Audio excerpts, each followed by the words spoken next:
तर नमस्कार मित्रांनो, कसे आहेत? बरं आहेत ना? आपण रब्बी मका पेरली होती. जवळपास 1 महिना झाला मकाला. थोडं पुढं जाऊ आपण. 1 महिना झाला होता.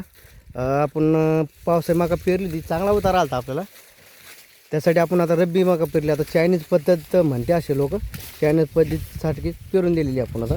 हे बघा, मकाची जवळपास 2 बाय 1.5 नाही, सॉरी, 2 बाय 6 इंच पेड टाकेली आपण.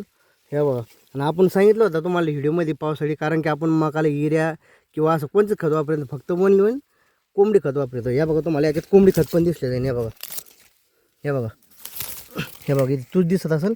हे बघा, कोंबडी खत आहे. बाकीचं युरियाचं तर तुम्हाला विशेष नाही, कारण की युरियाचं पण प्रमाण करते. आणि कोणतं खत पण दिसणार नाही तुम्हाला. एवढं ड्रिपद्वारे दिसेल तुम्हाला.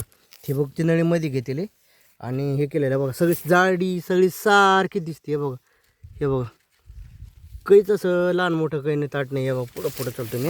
हे बघा, कारण की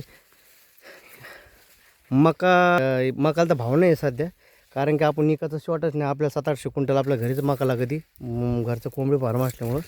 तर हे पण थोडी आता यंदा पोच घेऊन झालं ज्यादा, त्याच्यामुळं पाणी गिनी भक्कम आहे, त्याच्यामुळे घ्यायला द्या पिवरून. जशी येईन तशी फेकून दिली. रान चांगलं असल्यामुळं येऊन जाते मका. नाही मला 30-40 क्विंटल एकरी कुठंच नाही गेलं, फेकून दिलं तरी आपल्या वावरामध्ये तर आपल्याला गॅरंटी द्यायची.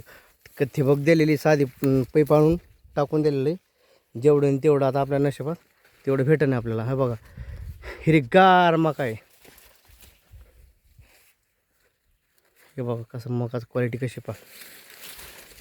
1 महिना झाला सरासरी मकाला. चला, व्हिडिओ आवडा तर लाईक करा. धन्यवाद.